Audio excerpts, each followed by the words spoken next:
Henry VIII and his wife Catherine were crowned as King and Queen of England on June the 24th, 1509, at Westminster Abbey in London. Henry had become king 2 months earlier, after his father, King Henry VII, passed away on April the 21st.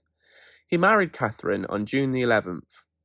Archbishop William Warham led the ceremony, and Henry's grandmother, Lady Margaret Beaufort, helped organise it. The event was magnificent and celebrated throughout the country. People were very hopeful at Henry's rule. The next time a king and queen would be crowned together in the British Isles wouldn't happen until James II and Mary of Modena in 1685. Before the coronation, Henry invited people to gather at Westminster's Palace's White Hall by June 20th. A team led by the Earl of Surrey and the Earl of Oxford checked who could attend.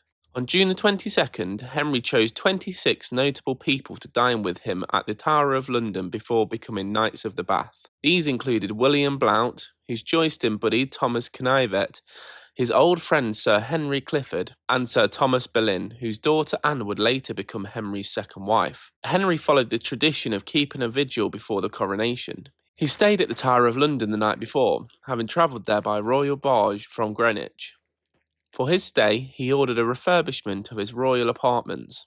On that day, he wore a rich outfit and also appointed 24 new Knights of the Bath. On the afternoon of June 23rd, King Henry VIII and Queen Catherine made a grand entrance from the Tower of Westminster, cheered on by large crowds. The streets of London were decorated beautifully with tapestries and golden cloths in preparation for the coronation. To manage the big crowds, barriers were set up along the route.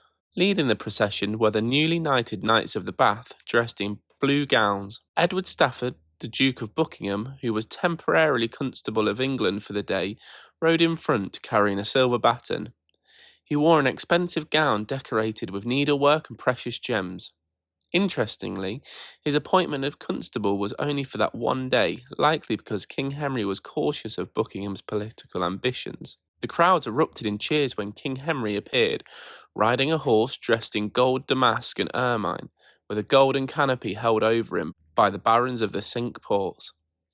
Henry was dressed in a striking outfit of crimson velvet trimmed with ermine, underneath which was a gold jacket sparkling with diamonds, rubies, emeralds, and pearls.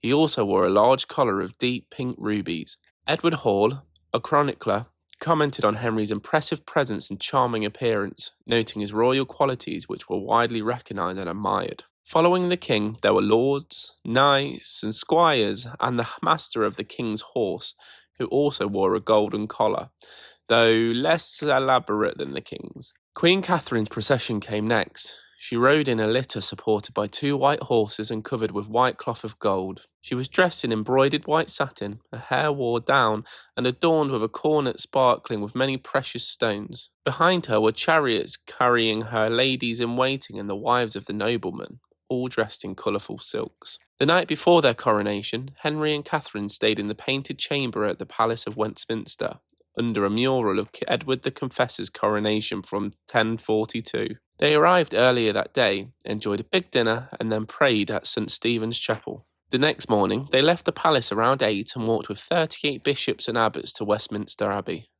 The cloth merchants had supplied a lot of fabric for the coronation clothes, and the total cost of all the silks and clothes was quite high, especially for Henry and Catherine's robes. Their coronation was on Sunday, June 24th, 1509, which was a busy day at the Abbey. The audience included the king's old nurse and his former French teacher.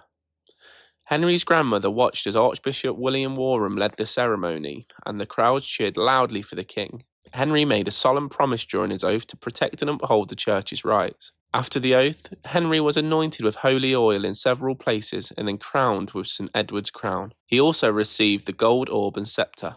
Following this, the Duke of Buckingham and other nobles formally pledged their loyalty to King Henry. It was also a significant day for Catherine, who after much hardship was crowned queen. She wore a beautiful outfit and received a golden crown and sceptre topped with a dove. The ceremony had some more complications because it was based on a previous coronation, and there were issues like assigning a young boy in a traditional role in the absence of viscounts to carry specific items. Outside, the excitement was palpable, and people started taking pieces of the Scarlet Runner as souvenirs. When the ceremony ended, Henry and Catherine walked to Westminster Hall amid cheers, where they had the coronation banquet.